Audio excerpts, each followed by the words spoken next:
नमस्कार दोस्तों, मेरा नाम है आशीष। आप देख रहे हैं आशीष क्लासेस। आज हम बात करेंगे डायमेंशनल एनालिसिस पार्ट 2 की, जिसके अंदर हम सिर्फ न्यूमेरिकल्स पे बात करेंगे। ठीक है, तो इसमें सबसे पहले हम करेंगे conversion of one system of units into another system of units. ठीक है, तो पहला सवाल है इसका, convert energy of 1 joule into ergs. ठीक है, तो फॉर्मूला तो हमें पता ही है, N2 is equal to N1 M1 by M2 की power A into L1 by L2 की power B into T1 by T2 की पावर C।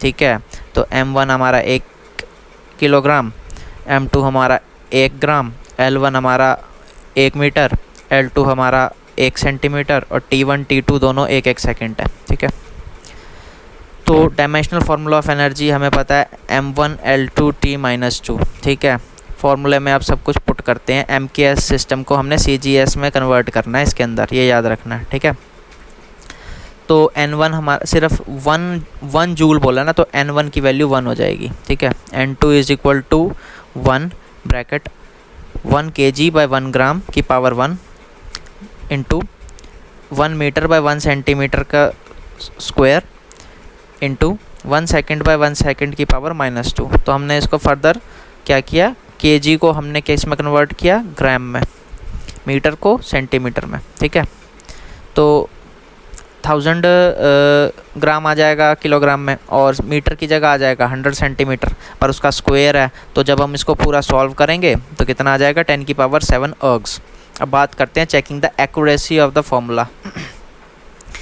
तो इसमें हमने क्या किया, हमारे पास क्वेश्चन है v² minus u² equal to 2as। हमें इसके फॉर्मूले का वो डायमेंशनली एक्यूरेसी चेक करने हैं।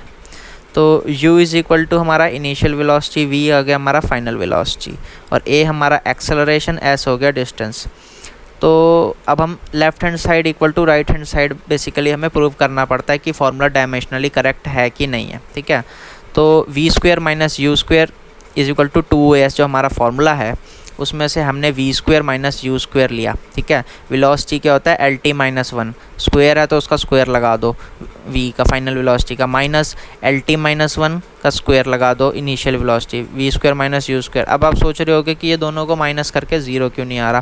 भाई लेंथ में से लेंथ जाएगी तो लेंथ ही तो बचेगी, तो डायमेंशन तो लेंथ का ही होएगा ना, तो वो 0 नहीं हो सकता। ये इसको याद रखना चाहिए हमें।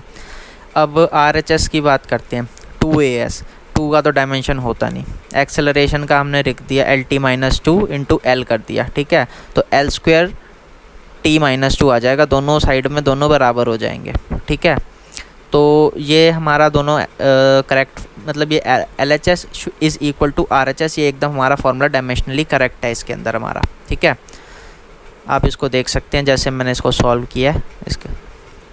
अब हम बात करते हैं only quantities, like quantities can be added और सब्ट्रैक्टेड। ठीक है, अब वंडर वॉल इक्वेशन है हमारे पास, P plus A by v² into V minus B is equal to RT।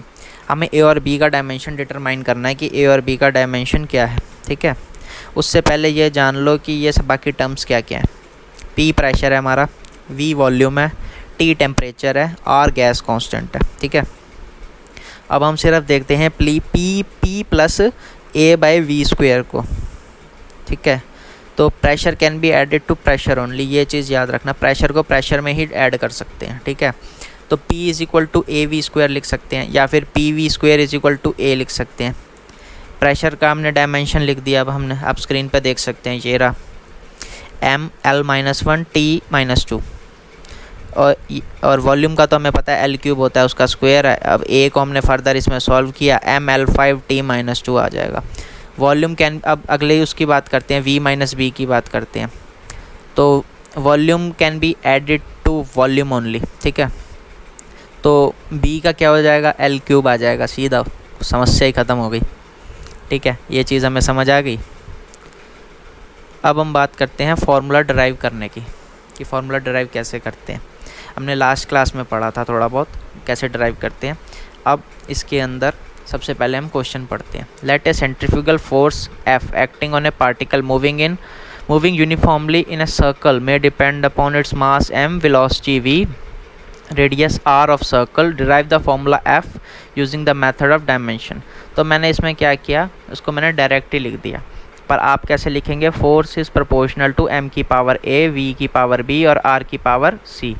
तो प्रोपोर्शनैलिटी का हमने हटाया तो कांस्टेंट आ जाएगा, कांस्टेंट ऑफ प्रोपोर्शनैलिटी। अब फोर्स का फॉर्मूला होता है mLT-2 is equal to m की, वो मास है तो m की पावर a हो जाएगा। वेलोसिटी क्या होता है, LT-1 इसकी पावर b हो जाएगा, और r तो आपका लेंथ है तो उसका हो जाएगा l की पावर c। ठीक है, तो हमने इसको अब फर्दर इसकी पावर को सॉल्व करते हैं। ठीक है, पावर को कैसे सॉल्व करेंगे, इसको ऐसे करेंगे कि m की पावर a है, a देख लो, और कहीं a है नहीं है, m के ऊपर है ना, तो a इज़ इक्वल टू 1। ठीक है, अब बात करते हैं l की, b plus c is equal to 1, समझ आ गया होगा इसी तरह से।